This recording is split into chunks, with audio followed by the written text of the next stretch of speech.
So chapter 7 is all about continuous random variables, where chapter 2 is all about discrete random variables. So how do we get continuous random variables? So if I, for example, start with a histogram here, we know that the area of the bar is k times the frequency. So the total area is k times the total frequency. But if we let k equals 1, then this can be a probability distribution. Yeah? That means the total area is 1 over n times by n, which equals 1, which is our total probability. And we can adjust the scale of our histogram accordingly, like so. And now the total area is 1. If a child is picked at random between, then the probability of getting a value between any two times is now the area between those two times. And the probability density function f of x, lowercase f of x, is a smooth version of a histogram that is drawn in the above way. Well, actually, it's the below way in my example. A probability density function, or PDF for short, has a few important properties. So if x is a continuous random variable with PDF f of x, then f of x has to be bigger than or equal to 0, because we can't have negative probabilities. If we're doing probability of a between a and b, it's this shaded area here, so that's just the integral between b and a of f of x dx. And if I integrate to infinity from minus infinity, then it's going to be equal to 1, since the area under the curve is equal to 1. So our first and easiest sort of question to start with is showing whether something is a PDF or not. So which of the following could be a probability density function, a PDF, and give reasons for your answers. So if we look at this first one, so A, if I've got f of x equals 2 of x between minus 2 and 3, that's essentially going to be a line like so, yeah, where that's going to be minus 2, that's going to be 3. Okay, this is not a PDF. Yeah, why is it not a PDF? Because f of x is less than 0 for x less than 0, and I can't have f of x being less than 0, and the PDF has to be f of x bigger than 0 for all values of x. So this is not a PDF. If I look at question B, so f of x equals k x minus 2, 3 and 5. So if I think of this graph here, so I've got, say, k here, because when x equals 3, my PDF equals 3k, or my potential PDF does. When it's equal to 5, it equals to 3k there. So I've got 3 and I've got 5, and I essentially got a line like so. So here f of x is bigger than 0 for all x in the given range, so that's good.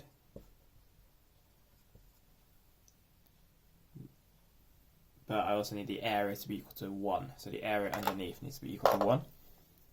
So this area here needs to be equal to 1. So for that to be the case, that's a trapezium, so the area is going to be equal to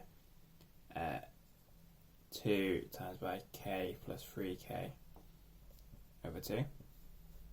So that equals to 4k. And I want that area to be equal to 1.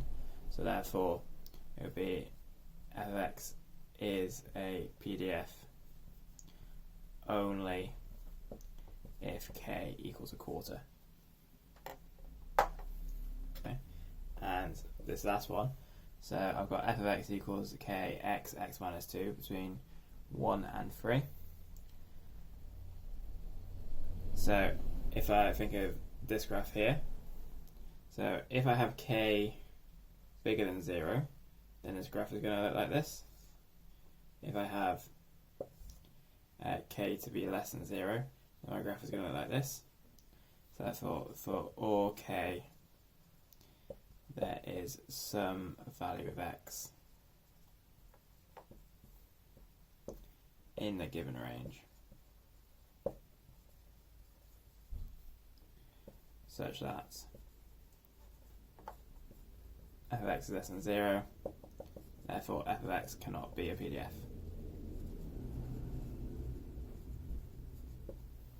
Okay, so A and C are not PDFs, and B can be, but only in one specific case.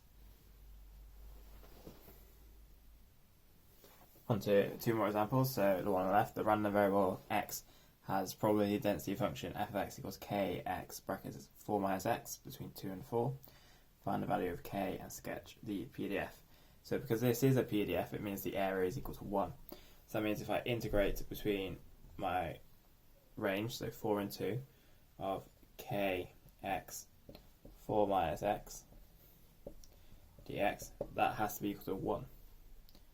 So I'm integrating 4 and 2, 4x minus x squared. That equals 1. I can take the k out because it's nothing to do with my integral.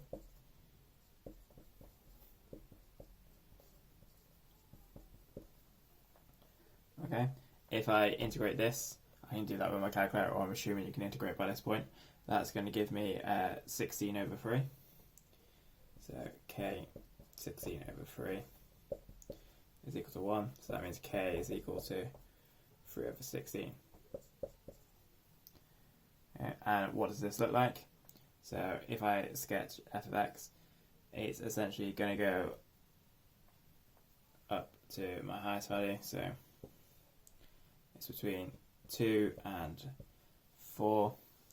It's going to be at its peak at 2 because this is a negative x squared graph. So when x equals 2, I've got my f of x equals 0.75. And when it equals 4, it's equal to 0. So my graph is essentially going to look like so. So it goes down between 2 and 4, and it is 0 otherwise. Okay, so that is what my PDF will look like. On to my second question. So the random variable x has probability density function k between 1 and 2 and k x minus 1 between 2 and 4. This is a piecewise example. It's a very simple piecewise example. I'm going to go into more complicated versions later on, but I thought I'd introduce it now. So sketch f of x and then find the value of k. So if I'm sketching f of x, so my values go up to 4. So I'm going to go up to 5. Then this is f of x. And when x equals to 4, I've got it going up to 3k. So I'm going k, 2k, and 3k.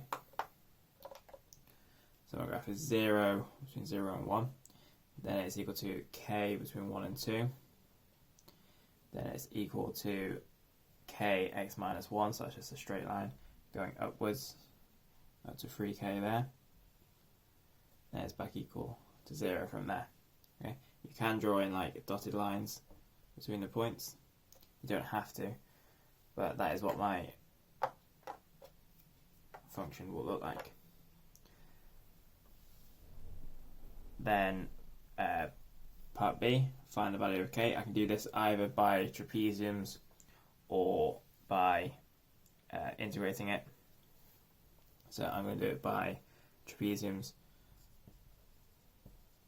just to show that you can do it without integration if required.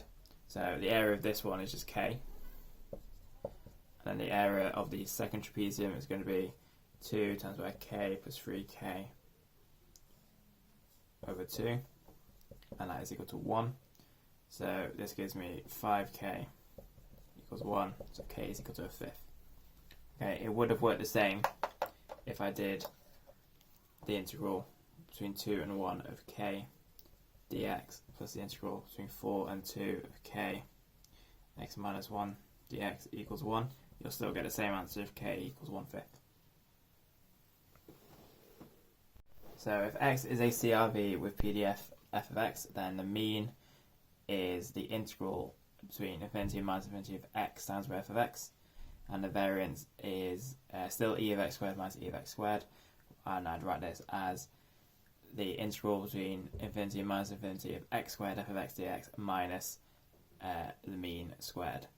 So if a random variable y has probability density function f of y equals y over 4 between 1 and 3, and 0 otherwise, if I want to find e of y, so e of y is going to be equal to the integral between 3 and 1 of y over 4 dy, which equals 13 over 6. For b, if I want to find the variance of y, then that is the integral between 3 and 1 of that's y squared there. Whoop, of y times y over y squared times y over 4, so that gives me y cubed over 4 dy. So that equals minus 13 over 6 squared. That equals 11 over 36. Yeah. So the expression of y is y times by f of y. So y times by y over 4 gives me y squared over 4. And the variance of y is y squared times by f of y. So y cubed over 4 minus the mean squared. Then for c and d, I still have my same rules for a linear transformation. So expectation of 2y minus 3 is just 2 expectation of y minus 3, so that's 2 times by 13 over 6. Take away 3, so that is equal to 4/3, and the variance of 2y minus 3 is equal to 4 times the variance of y, so 4 times 11 over 36, which is 44 over 36, or 11 over 9. Okay, that's reasonably straightforward, I assume. I'm going to make it just slightly harder. So a random variable x has probability density function f of x equals 3 over 32 times by 3 plus 2x minus x squared between minus 1 and 3. So sketch the probability density function, find e of x, and find the probability x is bigger than mu. So if I take this equation first, so I'm just going to think of it in terms of minus x squared plus 2x plus 3, and I can bring the 3 over 32 into it afterwards. So if I complete the square on this, so that's minus x squared minus 2x plus 3. So that gives me minus x minus 1 squared minus 1 plus 3. So that gives me minus x minus 1 squared plus 1 plus 3. So that gives me plus 4. And I need to times it by 3 over 32. So if I times by 3 over 32, that means my turning point is 1, because I've got the 1 there, and 4 times by 3 over 32, so 8 over 32. So that is 3/8. So 12 over 32, isn't it? Yeah, 3/8. Okay, so that means a sketch of this. So I go from minus 1 to 3. I know my turning point is at 1, and it's at 3/8, like so. So my graph is going to look something like that. So 0 for these points. It's going to go through the y-axis when x equals 0. So when x equals 0, I've got 3 over 32 times by 3, so that's 9 over 32.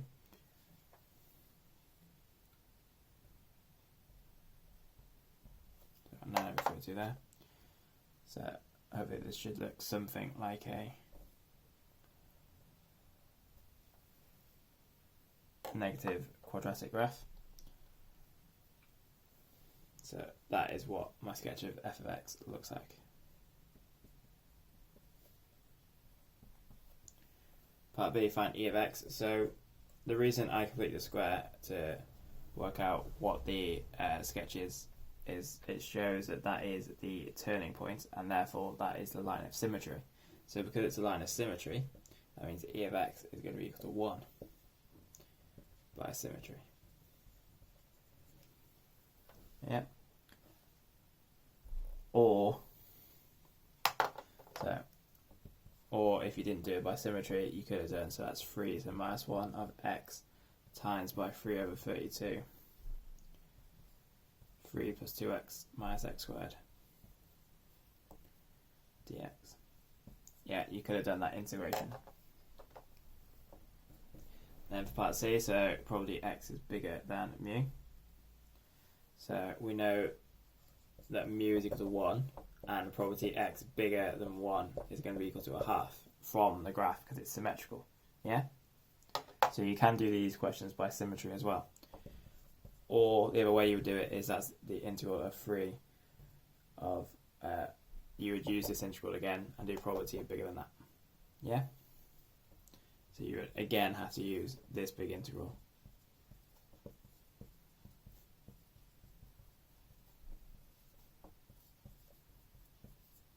And then find a probability that is bigger than that. Okay? So I would implore you to use some facts about the graphs, because you are often asked to sketch them.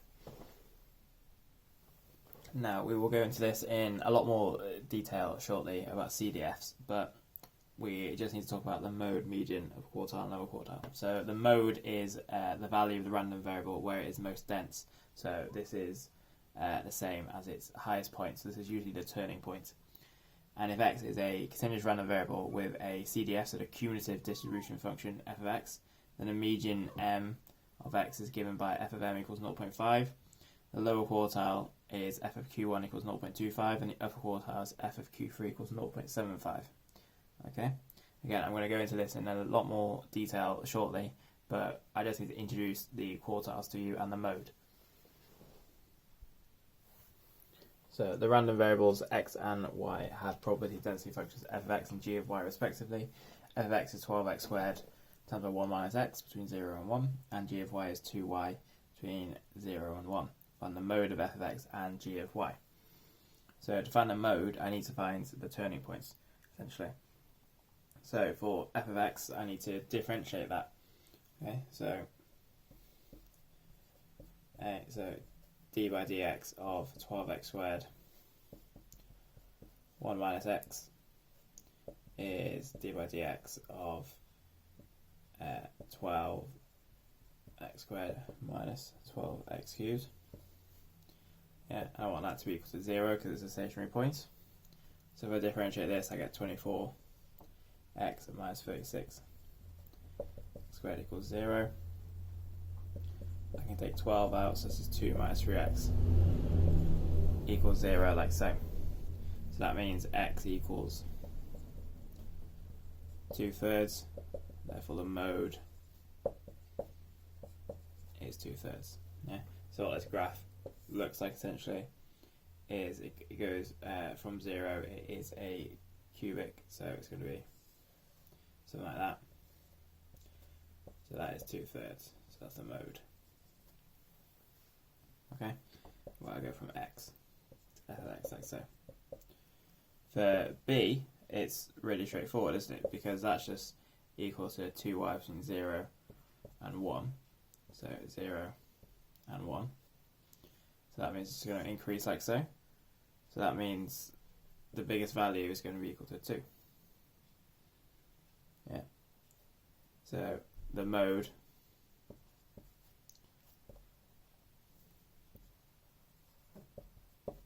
is y equals 1. Yeah, nice and straightforward.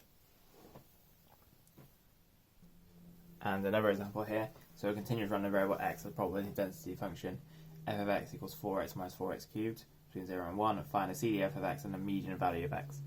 So I know we haven't properly done CDFs yet, but I'm treating this more as like you've done the content, you're just going over it. So I'm going to intersperse the CDFs into it. If you don't understand the CDFs, if you're learning this for the first time, well, I'll come back to this in a couple of minutes, okay?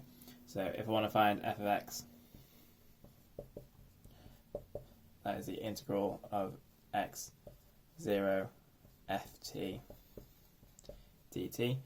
So that is the integral between x and 0 of 4t minus 4t cubed dt. So if I integrate that, that's going to give me 2t squared minus t to the power of 4, x and 0 So that gives me 2x squared minus x to the 4.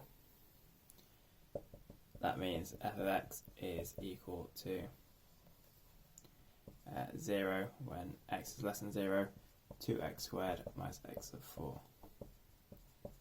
Where it's between 0, x, and 1, and 1 when x is bigger than 1.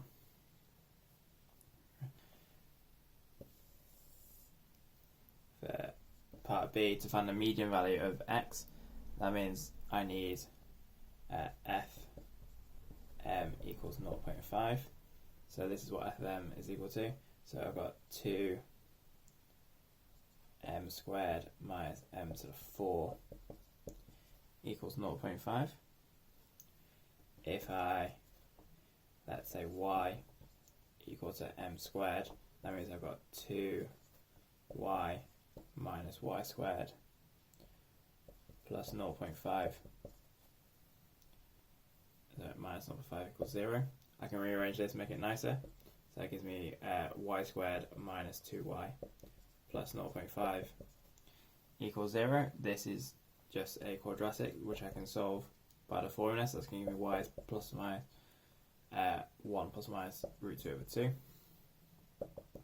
So m is plus or minus the square root of 1 plus or minus root 2 over 2. If I do these calculations, I'm going to get 3 answers. So I get plus or minus 1.31 or plus or minus 0.541. But as x is between 0 and 1, it means m is equal to 0.541. Okay, that's quite complicated. If you didn't quite get it, we are going to go through CDS in a bit more detail. But for those who are just recapping the material, this is quite a good question to look over. Right, now we're going to go into more depth on the expectation of variance. So the expectation of variance of CRVs is very similar to for DRVs. And instead of the summations, so instead of this capital segment, we've got the integration instead. So for a DRV, the expectation is, say, the sum of x times by p. Here we've got the integral of x times by f of x, where f of x is our PDF. And for the variance, instead of the sum of e of x squared minus e of x squared, I've got the integral of e of x squared minus e of x squared. You may be asked to prove these. Okay, I've put the proofs in here. They are reasonably straightforward. So if I have the general results for linear functions, we know that e a of x plus b equals a e of x plus b. We know that, but we can show it by integrals. This should be reasonably straightforward. And if variance of a of x plus b equals a squared variance of x, then I'm just integrating the formula, and it all tidies up quite nicely just to be a squared variance of x. So let's go straight in with the meaty questions. So a continuous random variable y has probability density function f of x, where f of y equals a half y minus 1 between 1 and 3. Find the expectation of y and find the expectation of variance of 2y minus 1. So to find the expectation of y, I need to do the integral between the values a and b of y times by f of y dy. So that means the expression of y is going to be the integral between 3 and 1 of a half y minus 1 dy. So that's the integral between 3 and 1 of a half y squared minus a half y dy. You can say that into your calculator, and I get 7/3 as my answer. So the variance of y is equal to the integral of between 3 and 1, and I've got y squared now, so half y squared times by y minus 1 dy. Take away my mean squares, so take away 7/3 squared. By, again, put that into my calculator, that's going to give me 2/9. Then for part 2, the expectation of variance of 2y minus 1. So expectation of 2y minus 1 is 2 times expectation of y minus 1. So that is 2 times by 7/3 minus 1. So that is equal to 11/3. And the variance of 2y minus 1 is 4 times the variance of y, because it's just a 2 squared. So that is 4 times by 2/9, so 8/9. A cubic box has side length x centimetres, where x is a random variable from a distribution whose PDF is the function f defined above. Find the exploitation of the volume V of the box. So the exploitation V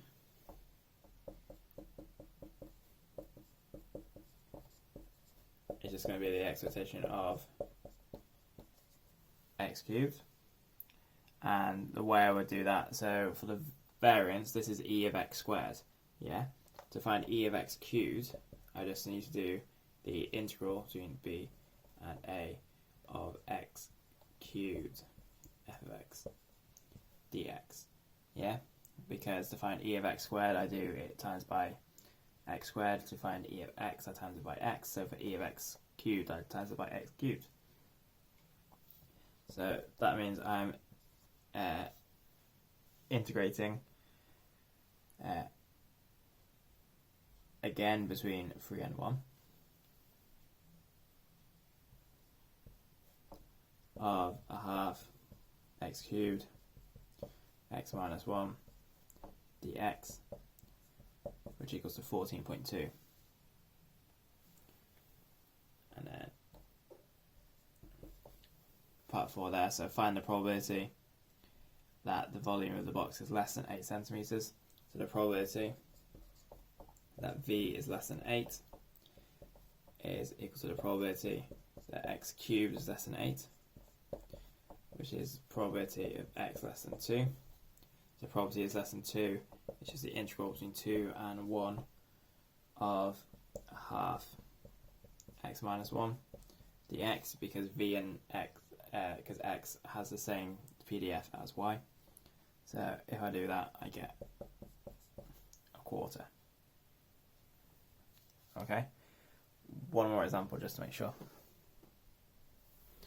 Actually, a couple more examples to make sure. So the one on the left hand side, so given that f of x is equal to 2x between 0 and 1, show that e of 1 over x equals 2 and e of 1 over root x equals 4/3. So e of 1 over x is going to be equal to the integral, in this case, so in general will be b a and be 1 over x f of x dx. So in this case is equal to 1 and 0, 1 over x times by 2x dx. So that is just the integral of 2. So that is 2x between 1 and 0. So that is equal to 2 minus 0, which equals 2 as required. So the exploitation of 1 over root x, similarly with the same thing, can be 1 and 0, 1 over root x times by 2x dx. So this is the same as the integral between 1 and 0 of 2x to the half. Yeah, because I've got x divided by x to the half. So this is 2x to the half integrates to 4/3 x to the 3 over 2. 1 and 0, that equals 4/3 minus 0, which equals 4/3 as required again. Then a question's on the right. So given that f of x equals 1/9 x squared from 0 to 3, find e of 1 over x, 1 over x squared, and e of 2x. 2 over x was 1. So the first one, I've got e of 1 over x equals to the integral between 3 and 0 of 1 over x times by 1 over 9x squared dx, which is equal to the integral between 3 and 0 of x over 9 dx, which equals to a half. For part 2, e of 1 over x squared, so the integral between 3 and 0 of 1 over x squared times by 1 over 9x squared dx, which is just the integral between 3 and 0 of a ninth. that equals to a third. And for part 3, so e 2 over x plus 1. So that is the same as 2e to 1 over x plus 1. Look like a plus. So e of x plus 1 is just a half, so that's 2 times a half plus 1, so that equals 2. Okay, nice and straightforward, hopefully. Now we're going to go a bit more in depth into the cumulative distribution functions. Moving on from PDS to CDF, so cumulative distribution functions rather than probability density functions. So we know of the cumulative distribution function, probability CD, and we use capital F of x for this. So capital F of x is probability of x less than or equal to x for discrete random variables. If we introduce a continuous random variable t, such that f of t equals f of x, then for the continuous random variable x, we have capital F of x is equal to the integral up to x from minus infinity of f of t dt. Okay, so f of x is the area here. So if x is a continuous random variable with CDF capital F of x and PDF lowercase f of x, then lowercase f of x is the differential of capital F of x. So the PDF is the differential of the CDF and vice versa. So we integrate our PDF to get our CDF and we differentiate our CDF to get our PDF. So just 2 quick examples to make sure. The random variable x has probability density function f of x equals a quarter x between 1 and 3. Find f of x, so find the CDF. So this one, so f of x is going to be equal to the integral between x and 1 of f of t. So that's a quarter times by t dt, because remember f of x is equal to the integral between x and minus infinity f of t dt. So this is t squared over 8 x and 1, so that equals to x squared 8 minus 1 over 8, or x squared minus 1 over 8. So to write this out formally, so for my cumulative distribution, it's going to be equal to 0 for x less than 1, because my PDF is not defined less than 1. Then it's going to be equal to x squared minus 1 over 8 for my range 1 to 3, and it's equal to 1 for x bigger than 3. Yeah, because once I get to the end of my range, my cumulative distribution function has to be equal to 1. We've got the second one here, so the random variable x has probability density function f of x is 1/5 between 1 and 2, 1/5 times by x minus 1 between 2 and 4, and 0 otherwise. Now find f of x.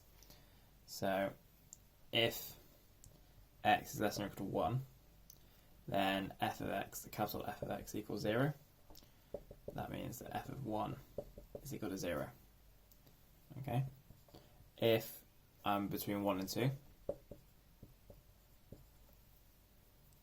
then f of x is going to be equal to f of 1 plus the integral between x and 1 of 1/5 dt. Yeah, I've got to include the previous parts because this is like a piecewise example. Again, we're going to go into more detail with piecewise examples. So this is f of 1 equals 0, so that's fine, so this is just this. So that's going to give me t over 5 x1, so that equals to x over 5 minus 1 over 5, or x minus 1 over 5. And then I need to work out what f of 2 is, because I need to include that into my next equation. So f of 2 is going to be equal to, so 2 take away 1 over 5, so f of 2 equals 5. Then if I've got x between 2 and 4, then f of x is equal to f of 2 plus the integral between x and 2 of 1/5 t minus 1. Yeah, because this is cumulative, I need to include the fifth from the previous part.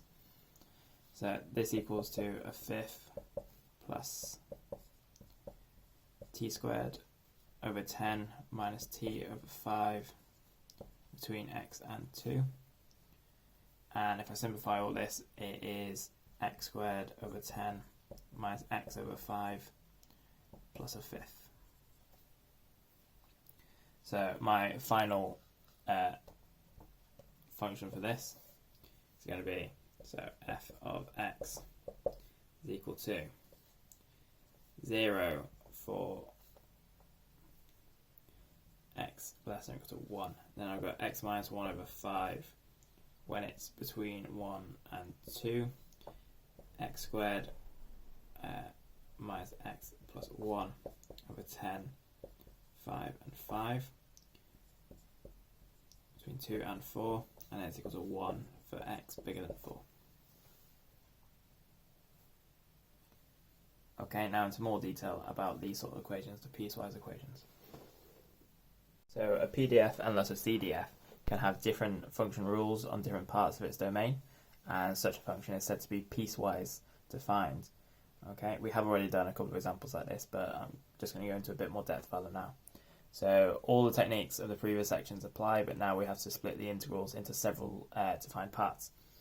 So this first example here, so a random variable x has probability density function f of x given by f of x is a third between 0 and 1, 2 over 7x squared between 1 and 2, and 0 otherwise. Find e of x, specify fully the cumulative distribution function of x, and find the median of x. So starting with the expectation of x.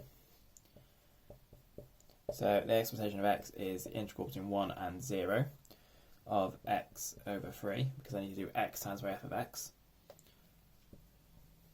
plus the integral between 2 and 1 of 2 over 7x cubed, because again I need to do x times by f of x.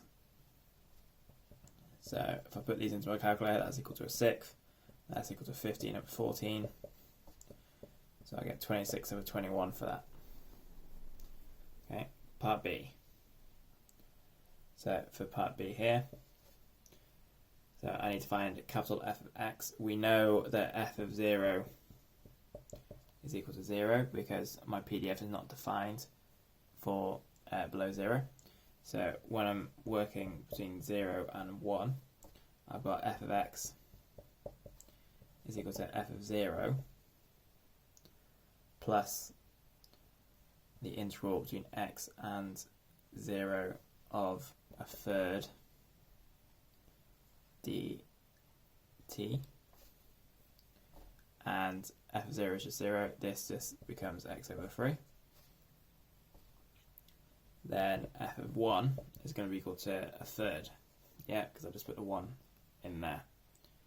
So now between 1 and 2, I've got f of x is equal to f of 1, so I need all the values previous to 1, which is a third, plus the integral between x and 0 of 2 over 7t squared dt. So f of 1 is a third. This integrates to give me 2x cubed over 21 minus 2 over 21, which I can simplify to give me 2x cubed plus 5 over 21. So to define this fully, I've got f of x is equal to 0, x over 3, 2x cubed plus 5 over 21, and then 1. So it's equal to 0 for x less than 0, x over 3 between 0 and 1, 2x cubed plus 5 over 21 between 1 and 2, and is equal to 1 when x is bigger than 2. And for the last question there, so find the median of x, we remember that the median of x is when f of m equals 0.5, where m is the median. So we know we need to work out which section that's in. So we know it's not in this section because f of 1 equals a third, so it must be in this section here. Okay, so it must be f of m equals 0.5 in this section. So that gives me 2m cubed plus 5 over 21 is equal to 0.5. I can tidy this equation up a fair bit. So that gives me 2m cubed plus 5 is equal to 10.5. Then 2, and then just m cubed is equal to 10.5. Take away 5 divided by 2, so that equals to 11 over 4. Therefore, m is equal to 1.40 to 3SF. Okay, hopefully that makes sense. The thing people forget is to include the cumulative value from the previous section. So you need to include, so f of 0 in this case, f of 1 in that case. Yeah. I'm going to do another example just to make sure. So the continuous random variable x has property density function given by f of x is x between 0 and 1, 3x squared over 14 between 1 and 2, and 0 otherwise. Then we've got all these questions, we need to sketch it, find the mode, find the expectation of 2x, find the variance of 2x plus 1, specify fully the cumulative distribution function of x, and use your answer to part E to find the median of x. So first thing, a sketch. So when x is equal to 1, this is obviously equal to 1. When x equals 1 in this case, I get 3 over 14, and when x equals 2, I get 6 over 7, which is less than 1.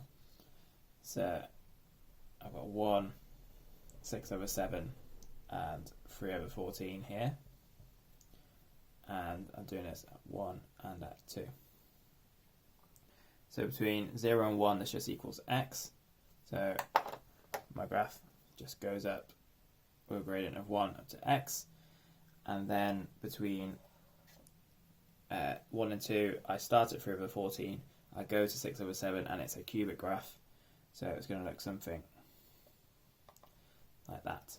Okay, again, you can put in the dotted lines if you so wish. And then 0 otherwise.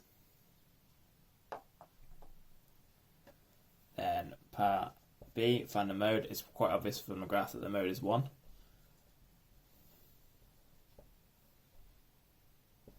Yeah, the value of x is equal to 1. C, finding E of x. So E of x is equal to x times by the values. So that's the integral between 1 and 0 of x times by x of x squared. Plus the integral between 2 and 1 of 3x cubed over 14 dx. If I work out those values, then I get 191 over 168.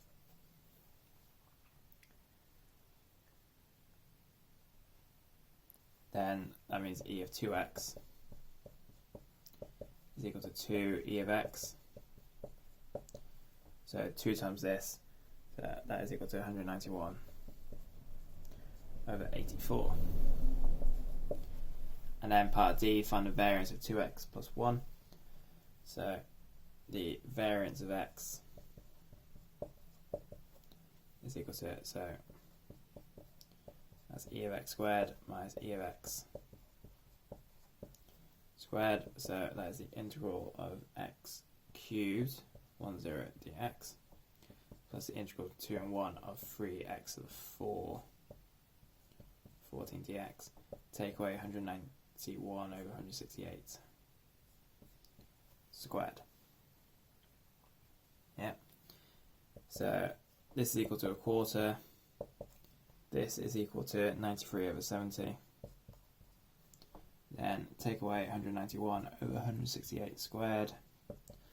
And I get some awful number, which is like 0.28601, etc. So then the variance of 2x plus 1 is 4 times this value. So 4 times 0.28601, etc., which equals to 1.14 to 3SF.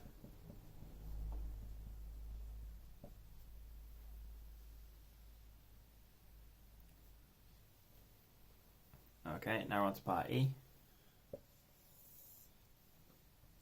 So finding the cumulative distribution function. So f of x for 0, x to 1 is going to be x squared over 2, because it's just the integral of that. So therefore f of 1 is equal to a half. And then for the values between 1 and 2, I have f of x is equal to f of 1 plus the integral between 2 and 1 of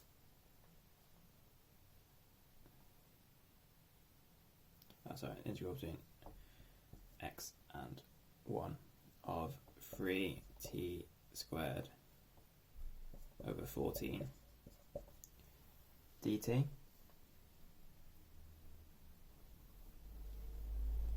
So f of 1 is equal to a half, and this part here is x cubed over 14, so t cubed between x and 1, and that simplifies to x cubed over 14 plus 3 over 7. Because I've got the half, take away the 1 over 14, so I've got 3 over 7. So, to write this out in long form, so it's 0, and then it's x squared over 2, then it's x cubed over 14 plus 3 over 7, and it's 1. So that's for x less than 0, between 0 and 1, between 1 and 2, and then bigger than 2. And our last question, f, using your answer to part E to find the median. We know the median is equal to 1 because f of 1 equals a half. So f of 1, therefore median is at x equals 1. Okay, I'm going to do one more, say, detailed reasoning sort of question, just to make sure. So we've got the CDF in this example for the CRV. So it's 0 for x less than 1, a fifth x minus a fifth between 1 and 2, x squared over 10 minus x over 5 plus 1 over 5 between 2 and 4, and 1 when it's bigger than or equal to 4, and we need to find the interquartile range. A reminder that the interquartile range, so f of q1 equals to 0.25 and f of q3 equals to 0.75. Okay, first of all we need to work out what section everything's in. So if I look at this section here, so if I do f of 2, then f of 2 is equal to, so 2/5 take away a fifth, that's a fifth, so that equals 0.2. So therefore q1 and q3, and thus q2 as well, are in the 2 to 4 range. So I just need to focus on that section. So I just need to solve two equations essentially. So I've got q1 squared over 10 minus q1 over 5 plus a fifth is equal to 0.25. So q1 squared minus 2q1 minus 0.5 equals 0. Solve that equation. So q1 equals 2 plus or minus the square root of 4 plus 2 over 2, and that gives me 2.22 or minus 0.225. So that means that q1 is equal to 2.22 because that's in the range of 2 to 4. Then I do the same for q3. So q3 squared over 10 minus q3 over 5 plus a fifth, in this case equal to 0.75. Solve it the exact same way. I get q3 is equal to 3.55 or minus 1.55. Therefore q3 is equal to 3.55 because it's in the range.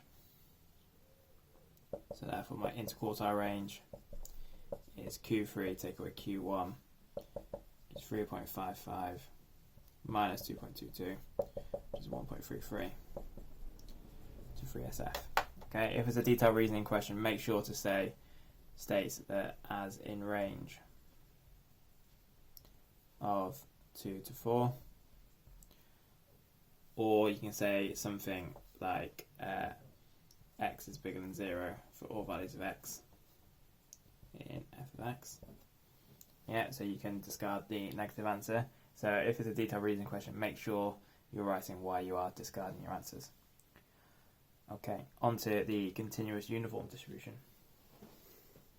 So we had our discrete uniform distribution, now we've got a continuous uniform distribution. So if the CRV x has PDF where f of x is 1 over b minus a between a and b, where a and b are constants, and 0 otherwise, this is a continuous uniform or rectangular distribution. Okay, and is denoted by x is distributed uniformly between a and b. So instead of having u brackets n, now I've got u and interval notation a and b. The reason it's called the rectangular distribution is because it always gives a rectangle like so. And remember that the area is going to be equal to 1. So I'm going to do a couple of examples using this distribution, and then I'm going to do some proofs for you. So 2 quick examples. The continuous random variable x is uniformly distributed over 3 and 5. Find the probability distribution of y equals 5x minus 4, and find the probability between 3.2x and 4.3. So the expectation of y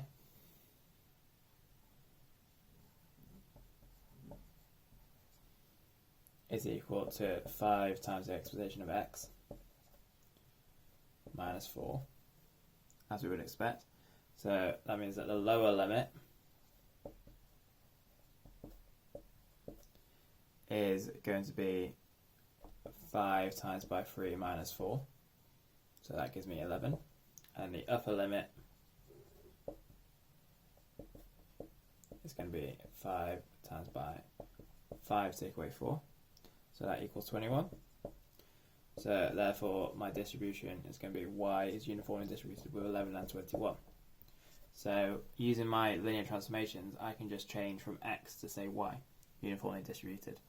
So this isn't the case like with the discrete where where my values of x have to start from 1 for my uniform distribution.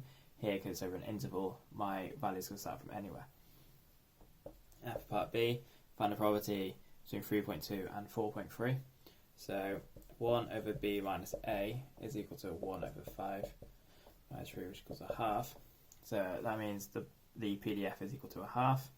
So the probability of 3.2 x to 4.3, that's going to be 4.3 minus 3.2 times by a half, because that's going to be the area of that section, so that equals to 0.55. Yeah, if you want to think of that more in terms of the area of the shape, so I've got x, f of x like so, I know this equals to a half, I've got my values between 3 and 5, so I've got a rectangle like so, and I want the area between 3.2 and 4.3, so I want that area because that's the probability, so that's just going to be 4.3 take away 3.2 times by a half in this case. Okay, so that's 0.55. Second question over here, the continuous random variable x has PDF shown in the diagram. Find the value of k and find the probability of x between 3 and 3.5. So we know the area equals 1. So that means that 0.4 times by 4 minus k has to be equal to 1. So this means that 4 minus k is equal to 1 divided by 0.4, which is 2.5. So k is equal to 1.5. So that's part A, and then part B. So the probability of 3x to 3.5 is, by similar reasoning down here, is going to be 0.4 because that's the height, times by 3.5 minus 3, because that's going to be the width of the rectangle, so that gives me 0.2. Okay, now we need to work out the expectation, variance, and cumulative distribution function, which can be asked as proofs in your exams. So we've got the general form for a uniform distribution, we need to find e of x, variance of x, and the cumulative distribution function of x as well. A and C are the easy ones, B is the slightly tricky one. So I'm going to do A and C first, so I've got as much room as possible to do part B. So for A, if I think of the graph again, then I've got, say, A and B there, and I've got my point being 1 over B minus A, like so. Yeah. Then I can work out what e of x is by symmetry. So by symmetry, e of x is going to be equal to a plus b over 2. Yeah, it's going to be the halfway point. Yeah, so it's going to be there. Then for part C, again I'm going to come back to part B. So if x is between a and b, which it is, then f of x is equal to the integral between x and a of 1 over b minus a dt, which is equal to t over b minus a x and a, which is equal to x minus a over b minus a. Yeah, because I've got x over b minus a minus a over b minus a, so I can just combine that to be x minus a over b minus a. So that means that f of x is going to be equal to 0, then x minus a over b minus a, and then 1. So that's when x is less than a. This is between a and b, and this is bigger than b. Okay. Part B, the variance. So I'm going to use a slightly different formula for the variance than our usual e of x squared minus e of x. So we know the variance of x can also be written as the sum of x minus x bar squared over n. So that's it as a discrete random variable. So as a cumulative random variable, that sum now becomes an integral. So it's going to be the integral of x minus x bar squared over b minus a in this case, because the n is equal to b minus a, dx between b and a. So I can rewrite this because I know what x bar is. X bar is a plus b over 2. So that means I can write this as the integral between b and a of x minus a plus b over 2 squared times by 1 over b minus a dx, which I can then integrate from there. So it's not the prettiest integration, but I can do it. So that's going to be x minus a plus b over 2 cubed over 3 b minus a.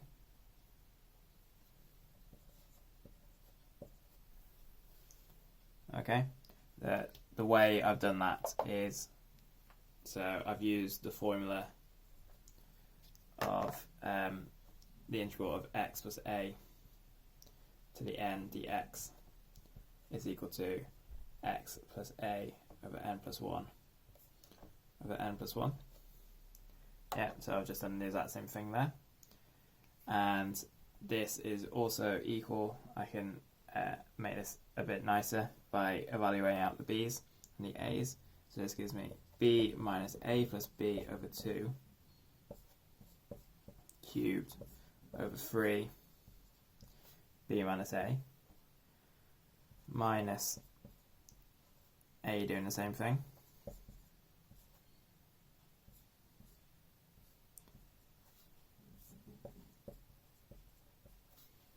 Okay, I can simplify this a bit further, so that gives me b minus a over 2 cubed minus a minus b over 2 cubed over 3 b minus a.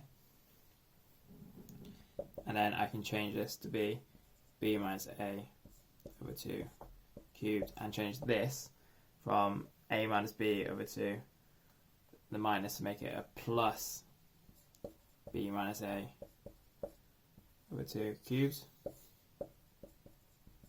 Yeah, I can change that to that quite easily, but just by taking the minus 1 out. Then this is just equal to b minus a cubed over 4 divided by 3b minus a, which equals to b minus a cubed over 12b minus a by dropping down the 4, which then I can cancel out b minus a, so it could be b minus a squared over 12. So not exceedingly tricky, but it does involve quite a lot of steps. So these are our summations for e of x, variance of x, and f of x. So the exponential of x is a plus b over 2. The cumulative distribution is x minus a over b minus a, and the variance of x is b minus a squared over 12. Okay, these are given to you, so you don't need to memorize them, but you may be asked to prove them. So in summary, if x is uniformly distributed and continuous, then e of x is a plus b over 2, variance of x is b minus a squared over 12, and f of x is x minus a over b minus a between a and b, and 0 and 1 otherwise. So just as a quick summation, so the continuous random variable y is uniformly distributed over the interval 4 and 7, so y is uniformly over 4 and 7, like so. Find e of x. So e of x using this formula is just going to be equal to 4 plus 7 over 2, so 5.5. Find the variance of x, so again using the formula, so variance of x is 7 minus 4 squared over 12, so that's 3/4. And then for c, find f of x. So f of x is going to be, so x minus a over b minus a, so I've got x minus 4 over 7 minus 4 equals x minus 4 over 3. So that means f of x is 0, and then x minus 4 over 3, and 1, when x is less than 4, between 4 and 7, and then x is bigger than 7. You could, as an aside, just have done the integration as normal for this as well to get the same answer. So f of x is the integral between x and 4 of 1 over 7 minus 4 dt. So that equals t over 3 x over 4, which gives me x minus 4 over 3. Again, so it gives me the same answer. So just in case you are asked to show where it comes from without using the formula, you can just do it as normal. So I'm going to do 3 more examples. I spent quite a lot of time on the continuous uniform distribution. That's because it's asked very often in exams. So we've got continuous random variables y and x, so I'll do the first one first. That makes sense. So the continuous random variable y is uniformly distributed over the interval a and b. Given that the expectation of y equals 1 and the variance of y equals 16 over 3, find the value of a and the value of b. So a reminder that the expectation of x is a plus b over 2, and the variance of x is b minus a squared over 12. So from this I've got the expectation of y equals a plus b over 2 is equal to 1. So that means I can write this as a plus b equals 2, or b equals 2 minus a, for example. I'll call that equation 1. And from the variance of y, that's going to be equal to b minus a squared over 12, and that equals to 16 over 3. So I can times that by 12, and I get b minus a squared equals 64. So that's equation number 2. So if I combine equations 1 and 2,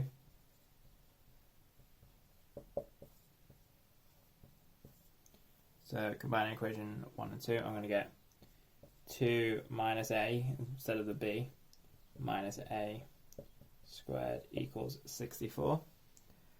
So that means 2 minus 2a is equal to plus or minus 8. So this gives me a equals minus 3 and b equals 5, or a equals 5 and b equals minus 3. But as a is less than b by the interval notation, that means that a equals 3, a equals minus 3 and b equals 5. And the second example here, so the continuous random variable x is uniformly distributed over the interval minus 3 and 5. Write down e of x, so e of x is a plus b over 2, so that's going to be minus 3 plus 5 over 2 equals 1, and we know that because this one is over minus 3 and 5. And then use integration to find the variance of x. So to find the variance of x, we have got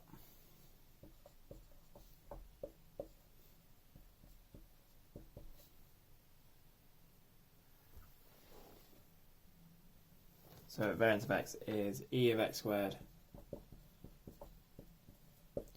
minus e of x squared, so that is the integral between 5 and minus 3 of x squared over 8, because 1 over b minus a is going to be 5, take away minus 3, so 8. Dx, take away e of x squared, so take away 1 squared, so that gives me x cubed over 24, 5 minus 3 minus 1, and 125 over 24 plus 27 over 24 minus 1, and that equals to 16 over 3, as we expect. Okay, one last exam style question, and then we're done. So the trunk of a small tree varies in diameter from 10 centimeters at the bottom to 2 centimeters at the top. A small child is asked to measure the diameter of the trunk. The random variable r is the radius of the cross section of the tree, and is measured by the child. So r is uniformly distributed between 1 and 5, because the diameter goes from 10 to 2, so the radius is going to go from 1 to 5. Find the expected value of the area A of the cross section of the tree. So we know the area is pi r squared in this case, where it's capital R. So the expectation of the area is expectation of pi r squared. So that's pi times by the expectation of r squared. And we know the variance of r is equal to the expectation of r squared minus expectation of r squared. So I can write this as the expectation of r squared is equal to the variance of r plus the expectation of r squared.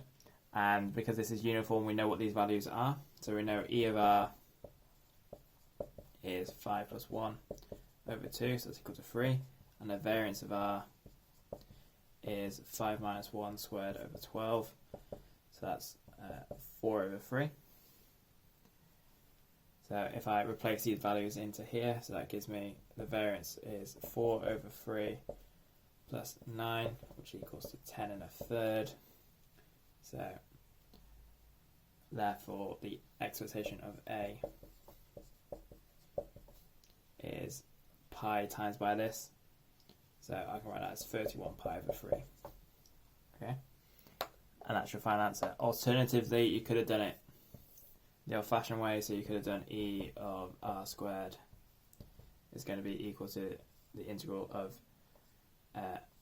r squared f of r dr, so that's between 5 and 1 of a quarter r squared dr, which equals to r cubed over 12 and 5 and 1, which gives you the 10 and a third as well, so you can do it that way. But that is the continuous uniform distribution done. Now we've just got the exponential distribution and some goodness of fit test. So in chapter 3 you saw the Poisson distribution. Now we've got the exponential distribution, which is essentially the continuous version. So the Poisson distribution is used to model the distribution of events that occur randomly and independently, but we can also model the distance between the events. So although the Poisson distribution is discrete, then the exponential distribution is continuous. So the continuous distribution, the exponential distribution, has the same conditions for the Poisson essentially. So the events must occur randomly, the events must occur independently of each other, and the mean rate at which the event occurs must be constant.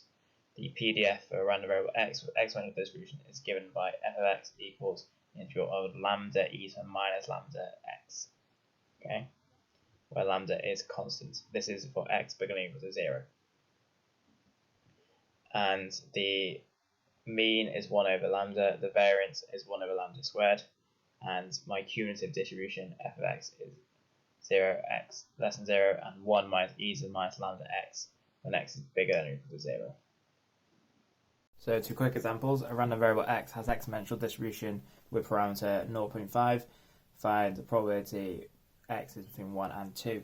So I can write this as x is exponentially distributed with parameter 0.5.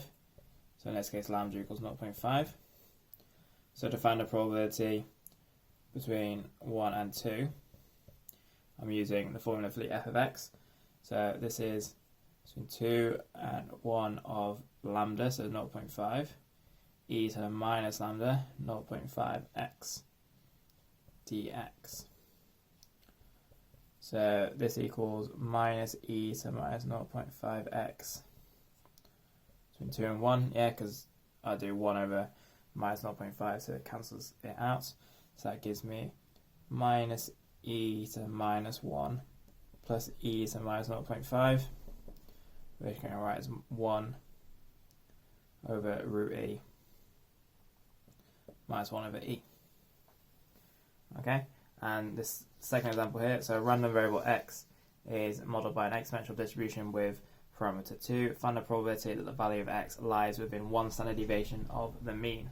So using our formulas at the top, we know that the mean e of x is a half, and the variance equals a quarter, less the standard deviation is a half as well, because the square root of a quarter is equal to a half. So that means in this case I'm finding the probability that x, so a half take away a half is 0, a half plus a half is 1. So I'm finding this probability here. So I'm integrating between 1 and 0 of lambda 2 e to the minus 2x. Yeah, that's just, so the minus 2 will come down to make it minus 1. So that's minus e to the minus 2x. Between 1 and 0, so minus e to the minus 2 plus 1, or 0.865 to free SF, if you want. Okay, so the exponential distribution is really straightforward. Just to make sure we've got everything so far, I'm going to do 2 exam questions which hopefully encompass everything that we've done. So starting off a little bit slowly, so a chemical factory has the capacity to produce up to 1 tonne per day of a particular chemical. The actual amount produced per day varies and is given by the random variable x with probability density function f of x is 2x for between 0 and 1. Find the mean and variance of x.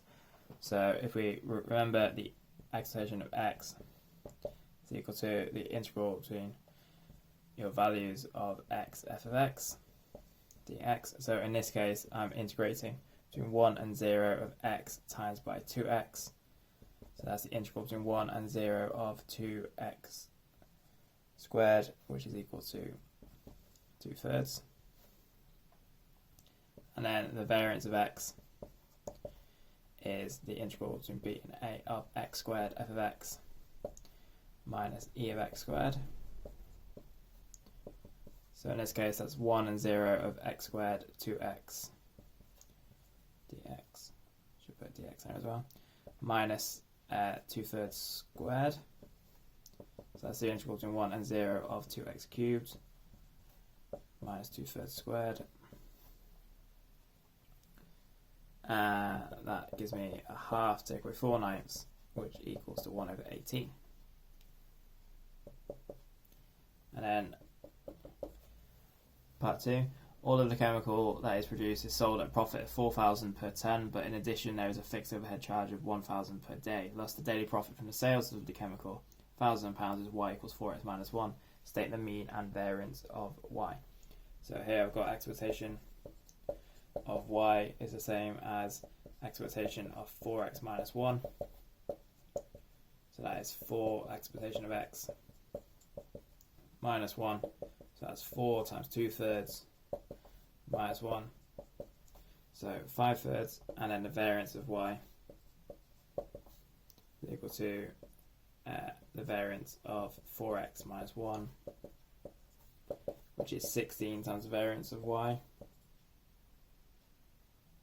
Sorry, the variance of x. Whoop. So that's 16 over 18, or 8 over 9. Yeah, nice little warm-up. Now I'm going to do a question which is a bit more involved.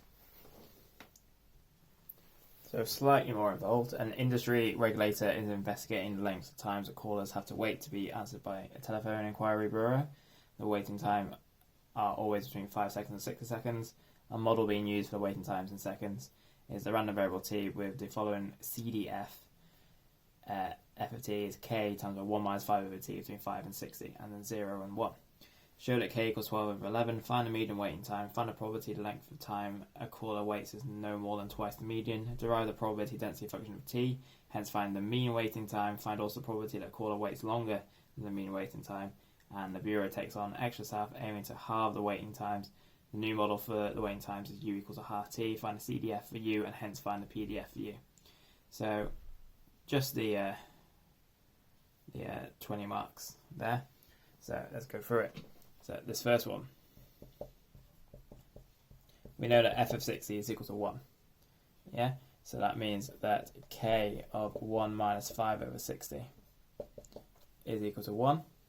So 1 minus 5 over 60 is 11 over 12. So that means I've got 11 over 12, k equals 1. Therefore, k equals 12 over 11 as required. Then for the second question, find the median waiting time. So the median waiting time is when f of m equals 0.5. So that means I've got 12 over 11, 1 minus 5 over m equals 0.5. So I'm just solving this equation. So I can do 1 minus 5 over m equals 11 over 24. 5 over m is 13 over 24. So m is 120 over 13. And then we go on to part 3. So for part 3, find the probability the length of time a caller waits is no more than twice the median. So probability t is less than or equal to 2m. That is just f of 2m. So that is f of 240 over 13. So that is 12 over 11, 1 minus 5 times by 13 over 240, which equals 35 over 44. Yeah, we should be happy that t less than or equal to 2m is just the same as f of 2m, because capital F is just the cumulative distribution function. Now a little bit more tricky, so go on to part 4. Derive the probability density function.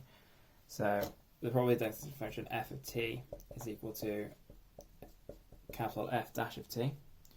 So if I differentiate this, I'm going to get 12 over 11 times by 5 over t squared, yeah, which equals 60 over 11t squared.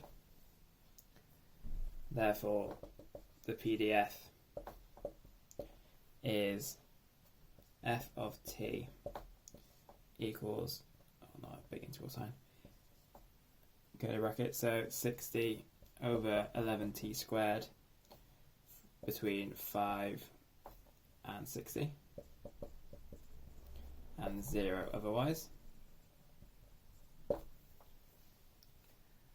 And then to find the expectation,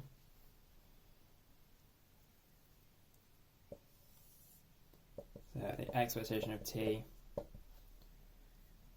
is going to be 60 over 11 times by the integral of t times by 1 over t squared dt. So that's 60 over 11 So 1 over t, so that just gives me log t. Log t, 60 over 5, so that's 60 over 11 log 12, which is about 13.55 seconds to 2 decimal places. And then if I want to find the probability of t bigger than the mean waiting time, so bigger than expectation of t, so that's me doing 1 minus f of et, yeah, just by our normal rules. So that's 1 minus f of 60 over 11 log 12. So 1 minus 12 over 11 times by 1 minus 5 times by 11 over 60 log 12, which equals 0.312 to 3SF. Okay. Then we've just got part 5 to do, so I'll wipe this off and do part 5 up here.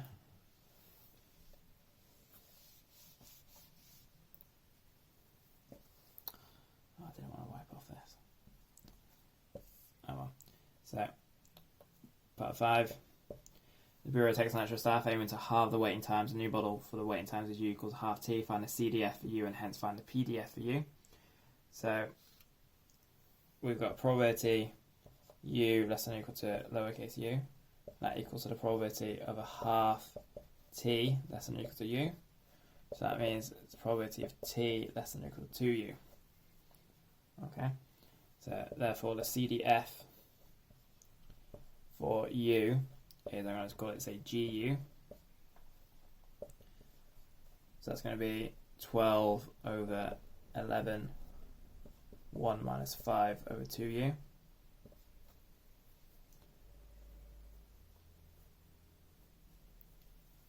Where that's between 5 and 2U and 60. And then 0 and 1. So that's 2U bigger than 60 and 2U less than or equal to 5. So I can simplify that. So that is the same as 0, 12 over 11, 1 minus 5 over 2U. And 1, so that is U is less than or equal to 5 over 2. That's 5 over 2, U, and 30, and that is U bigger than 30. And therefore the PDF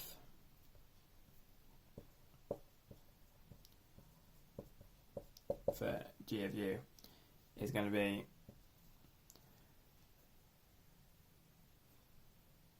just half the amount, so it's going to be 0, and then I've got 30 over 11u squared and 0 otherwise.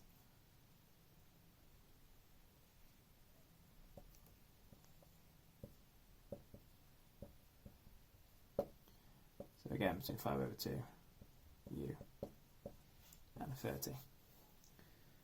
Okay, 20 marks there. Hopefully we followed along. Now we just need to finish off with some goodness of fit tests. So finalising with the goodness of fit tests for continuous distributions, the only difference with these goodness of fit tests compared to those in chapter 6 are that the bins are now intervals on the real number line. Therefore the frequency of each bin is its probability times by the total frequency, and the number of degrees of freedom is 1 less than the number of bins minus any parameters required to estimate the data. Also with continuous data, it means because, say, the probability x equals 0.5 equals 0, then the overlapping is easier to do. So we start off with this first example, which is exponential. So the table below shows the time intervals in seconds between successive white cars in free-flowing traffic on an open road. Can at these times be modelled by an exponential distribution? So first off, we need to say what H0 is, for example. So we've got H0 is exponential distribution is appropriate.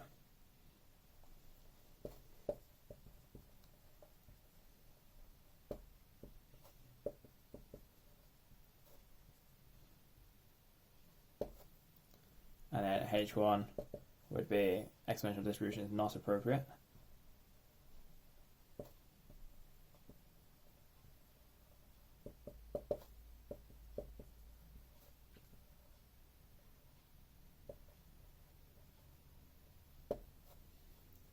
Now, we're going to do this at the 5% level as well. Okay, so we know that the f of x is equal to lambda e to the minus lambda x. Okay, but we need to work out what lambda is. So to work out what lambda is, we need to estimate it from the table. So if we use the midpoints, so this first one is going to be, say, 0 to 20. Yeah, so I'm going to tabulate this a bit better. So 0 to 20, and then 20 to 40, 40 to 60. Again, it doesn't matter that these overlap because it's continuous. 60 to 90, 90 to 120, and then 120 plus, because we can't just stop it at 180 because the exponential is infinite. There we got our midpoints. So our midpoints would thus be 10, 30, 50, 75, 105, and in this case it would be 150, so it's a midpoint of 120 and 180. That's 105, isn't it? Ooh.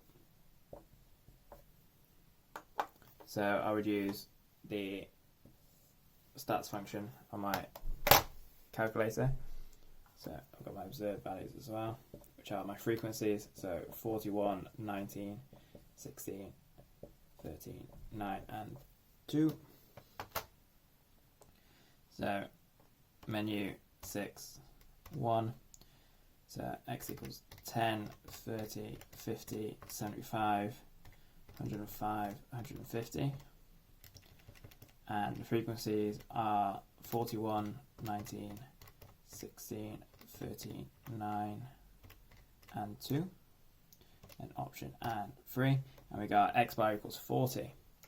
So from table, we get x bar is the same as lambda, which equals to 40. So that means my f of x is going to be equal to 40 e to the minus 40 x.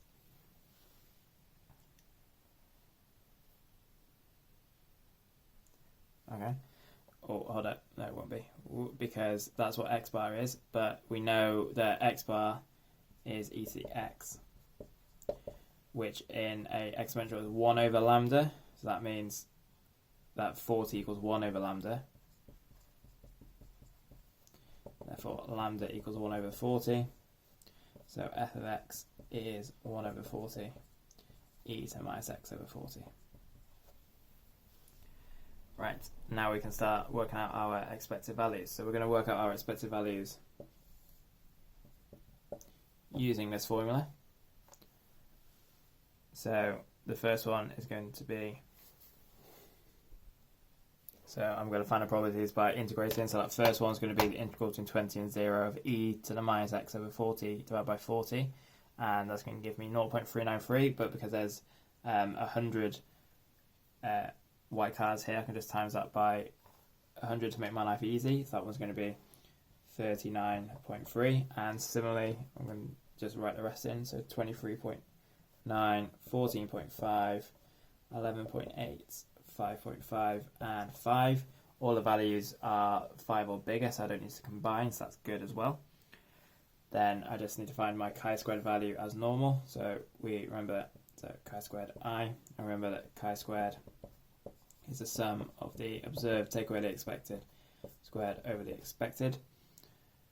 So I would do 41, in this case I would do 41 minus 39.3, square it and divide it by 39.3, and I get 0.074. Similarly I get 1.005, 0.155, 0.122, 2.227, and 1.800, and add them all up and I get 5.383. Okay, our degrees of freedom is our amounts of categories, so 1, 2, 3, 4, 5, 6. Take away 1 as usual, but I've also estimated lambda from the table, so I've got to take away another 1 there, so my degrees of freedom is equal to 4. If I'm doing this at the 5% level, then I need to find my critical value. So to find my critical value, I need my sheet of paper. So when the degrees of freedom is 4 and I'm doing it at 5% level, I've got 9.488 as my value. Okay, now because my chi-squared value is less than my critical value, that means I'm accepting H0. And then I need my summative statement at the end. So there is insufficient evidence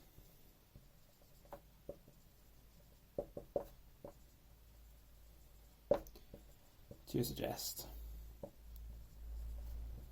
that an exponential distribution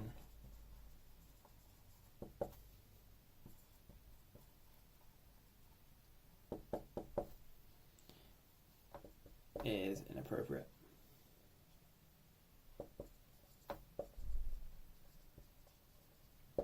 Which is a long-winded way of saying it's exponentially distributed. Okay, I'm going to do one more example where you're given the PDF, just to make sure we've covered every base. So the following table summarises the waiting times in minutes of a random sample of 200 people at a taxi rank. So we've got waiting time and number of people. Test the claim that the waiting time x can be modelled by the probability density function f of x equals 0.8 minus 0.32x for x between 0 and 2.5. So H0 suggested model is appropriate.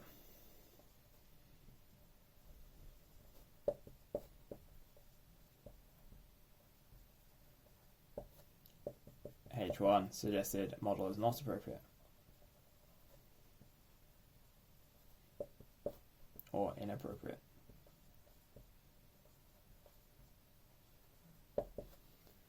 Okay, we then need to work out our expected values. So I'm going to tabulate this. So I've got 0 to 0.5, 0.5 to 1, 1 to 1.5, and 1.5 to 2.5.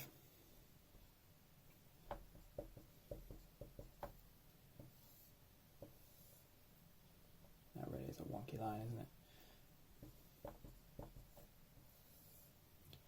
So we've got our observed values of 77, 60, 35, and 28. And we need to find our expected values. So to find our expected values, we're integrating these values. So the first one would be probability between 0.5, so 0 to 0.5.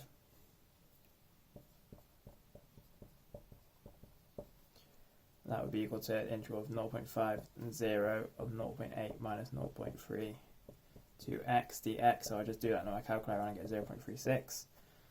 Okay, and continue for the next ones. So my expected value is going to be that times by 200 in this case. So I get 72 for this one. For this one I get 56. For this one I get 40, and this one I get 32. All my expected values are bigger than 5, so I don't need to combine. Then I find my chi-squared values. Chi-squared is the sum of the observed values minus the expected values squared over the expected values. So I would do 77 take away 72 squared over 72. In this case that gives me 0.347. For this one it gives me 0.286. This one's 0.625 and this one's 0.500. Add them up and I get 1.758. Then I need to work out my degrees of freedom. So I haven't estimated anything from the tables. So it's just going to be my number of categories. So 4 take away 1, which gives me 3. I'm going to do this at the 10% level because it doesn't show it. And just to do something different. So at 10% level, my critical value. So I've got degrees of freedom 3, 10% level, I've got 6.251. So my chi-square value is less than my critical value, therefore I am accepting H0.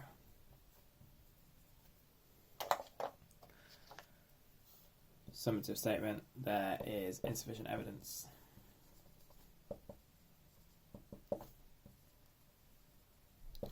to suggest that waiting times cannot be modelled